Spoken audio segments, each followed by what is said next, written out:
So replacing my differential and with a posi unit, my 67 Firebird. Got all the holders marked out. Got the drive shaft off. And now I'm going to take out the axle retention pin, which is this thing right here,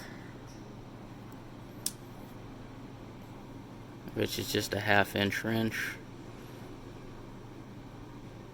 to break this loose. And then with that pulled out, which it's hitting this, I have to take this off before I can take it completely out, but the pin will slide out.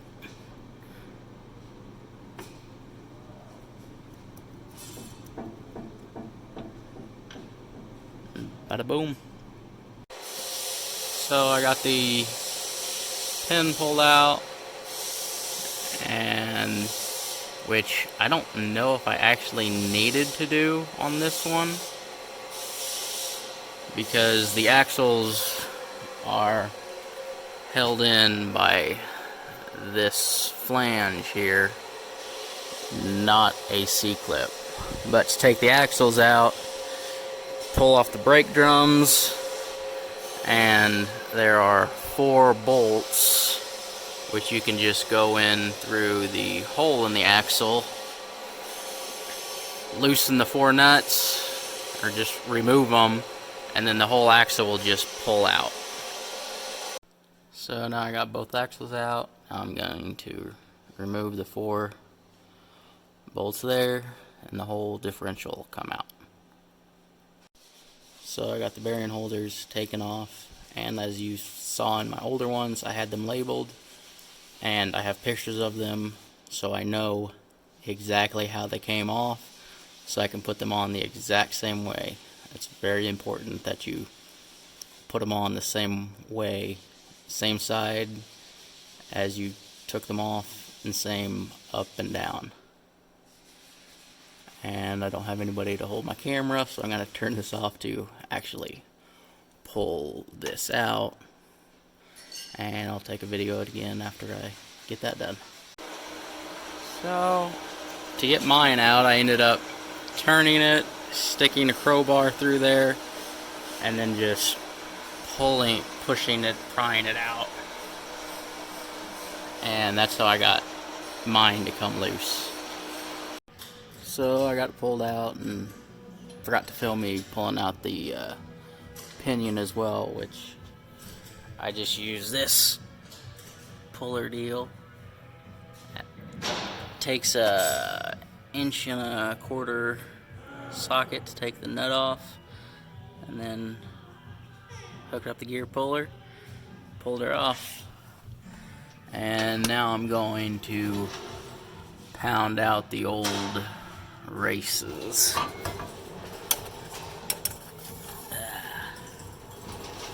So kind of see it, but yeah, that's the next project. So I got the front race and seal pounded out. Now I'm going to pound out the back one, I'm just using a punch and a hammer.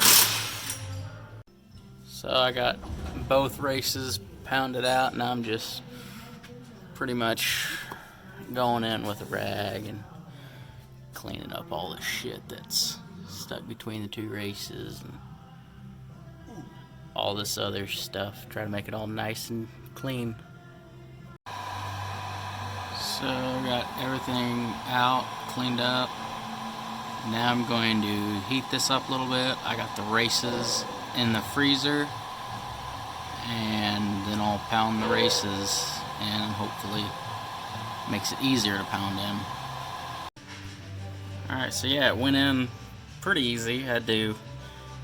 Didn't have a race driver, so I had to use the old race, as you can kind of see, to drive that race back. And then as you drive, when the race gets to that backing plate, you can hear it when you're hammering in. It makes more of a pinging sound.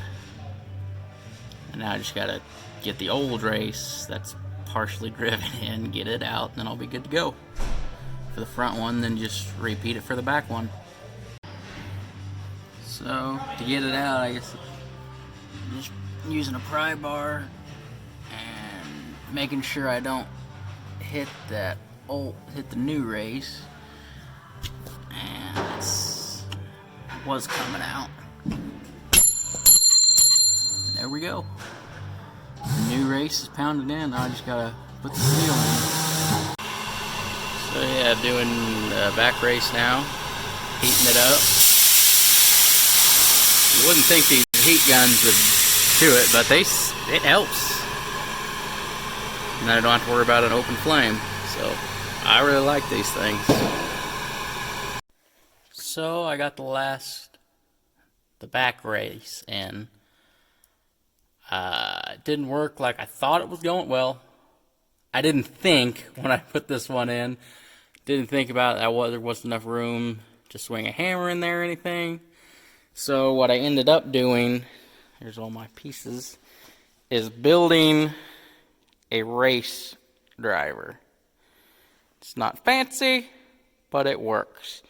So I would highly recommend you get an actual race driver instead of being halfway through and realize I need one, like I did. It works. It's not the best though. So yeah, but it's in there. So now I just got to put the pinion in and get it torqued down right. Putting my pinion in for the final time. Forgot to film me test fitting it and making sure making sure I had the right distance from the pinion to the ring, and did that a few times before I got it to where it got a good pattern over on the ring there, as you can see from the grease, which the kit I got came with grease, so it made it all really easy. And just got the seal pounded in and getting ready to tighten it down for the last time, which stuff I've been reading says I'm supposed to have about 12 to 15 inch-pounds of resistance on just the pinion once it's all tightened down correctly, with everything being brand new. So I'll get her tightened down and show you that if I remember. Alright, so here's me turning it. It's supposed to be about 12 to 15. Stupid camera glare, but yeah, it's about 13 to, it's 12 to 13 or ish. So I am going to call it good. And to get it tight, I just use my impact wrench like on the lowest setting. Just hit her once. It took me a while to do it. Just hit it once, check it, hit it once, check it, hit it once, check it, and yeah, it worked for me anyway. So that's what I did.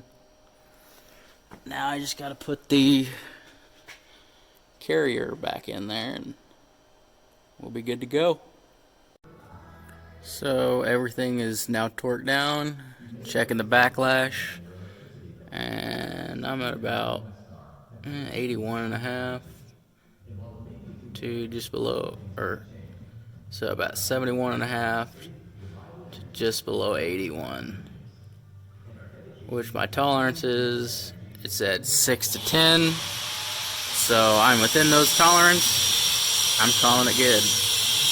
And now I'm gonna put some marker grease on the ring just to double check and make sure everything is still good, and then we'll be done if it's good.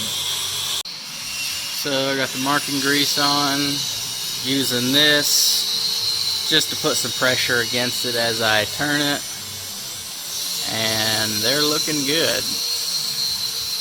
I'll turn it the other direction and check that one too, but I think we're about done. Alright, so I got the marking grease on, turned it, use that bar just to put some pressure on it as I was turning it. Looks pretty good.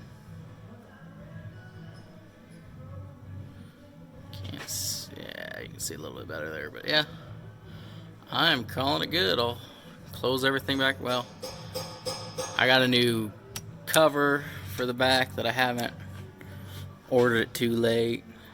It'll be here in a day or two, so can't quite cover it up, but I'm done. Time to move on to other things. And as you can see, I still got the caps and bolts in the original places. So yeah, I'll get the cover on, fill it with oil, go through the break-in deal.